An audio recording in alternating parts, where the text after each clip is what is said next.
नमस्कार. हे करून पहा.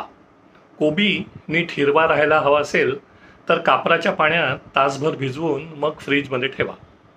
पावसाळ्यात माशा येतात, त्यासाठी खिडकीच्या ग्रिलला तेल आणि अमृतांजन लावा. मोजे जास्त टिकावेत म्हणून घातलेले मोजे धुण्याआधी चिमूटभर हिंग घालून तांब्याभर पाण्यात तासभर भिजवा. हिवाळ्यात वॉल क्लॉक मागे पडतं, तर त्यावर ऊन पडेल असं ठेवा. घड्याळाचे काटे प्रसरण पाहून वेळ नीट राहते. विरजण लावताना त्यात एक पत्री खडी साखरेचा तुकडा घातल्यास दह्याची छान कवडी पडते. वरील 5 हे करून पहा अशा ज्या टिप्स आहेत त्या निखालस खोट्या आणि माझ्या कल्पनेच्या भराऱ्या आहेत. माझ्या चाणाक्ष व रसिक वाचक आणि प्रेक्षकांनी ते ओळखलंच असेल. मागे मी ताईचा सल्ला नावाचा एक लघुलेख लिहिला होता, त्याचाच हा पुढचा भाग.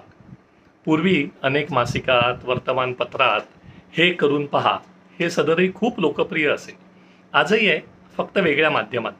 नवीन महिना सुरू झाला की मी कॅलेंडरचं पान उलटतो आणि मागच्या मजकुरावरही नजर टाकतो.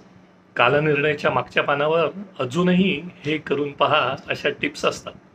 या टिप्स लोकप्रिय होण्याचं महत्त्वाचं कारण म्हणजे त्या गृहोपयोगी असतात, गृहिणींसाठी असतात, रोजच्या साध्या साध्या व्यवहारातल्या गोष्टींसाठी उपयुक्त असतात.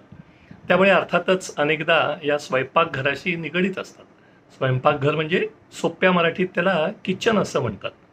पूर्वीपासून म्हणजे बघा, फ्रीज किचनमध्ये शिरले नव्हते तेव्हापासून या टिप्स सुरू आहेत. मग खोबरं कसं जास्त काळ टिकवायचं इथपासून ते केरसुणी कशी ठेवली की त्याचं टोक वाकडं होत नाही इथपर्यंत. या टिप्समध्ये दुसरा महत्त्वाचा प्रकार म्हणजे सौंदर्य प्रसाधन आणि सौंदर्यवर्धन याचा. केस कसे लांब असावेत किंवा कुरळे करावेत किंवा काळे ठेवावेत याविषयी तर शेकडो टिप्स. मग त्यात डोक्यावर अंड, कढीपत्ता, चहाची पूड अशी सगळी भेळ रात्रभर लावून मग झोपा आणि सकाळी शेकेकाईने धुवून टाका, असं काहीही. हल्ली सर्वाधिक लोकप्रिय झालेला प्रकार म्हणजे आरोग्यविषयक आणि आहारविषयक टिप्स. सकाळी ग्रीन स्मूदी प्या इथपासून ते पायाखाली 45 अंशाच्या कोनात उशी घेऊन झोपा इथपर्यंत काहीही टिप्स असतात. बरोबर एकमेकांच्या विरोधी टिप्ससुद्धा मिळतात. माणूस हा समाजप्रिय प्राणी असल्यामुळे विविध समाजात त्या वेळच्या काळानुरूप हे करून पहा सुरूच राहणार.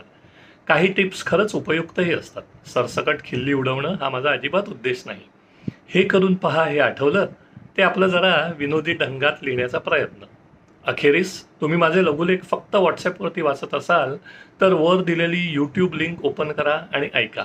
बघा, आवडेल तुम्हाला. बघत असाल तर फॉरवर्ड करा.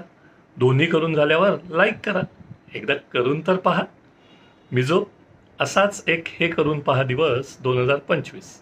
आजचा बोनस तुमच्याजवळ, विशेषतः माझ्या स्त्री वाचक प्रेक्षकांजवळ अशा खरोखरीच्या अनेक टिप्स असतील. अनेकांना माहिती नसावी अशी एखादी खरोखरी उपयोगी टिप तुम्हाला माहीत असेल तर अवश्य कळवा. मी ती सगळ्यांना फॉरवर्ड करेन. आणि यूट्यूब खरंच अवश्य बघा, कारण आज बॅकग्राऊंडला माझ्या घरी किचन मेड नावाचं सुप्रसिद्ध चित्र आहे. त्या बॅकग्राऊंडवरती मी यूट्यूब शूट केलं आहे. नमस्कार.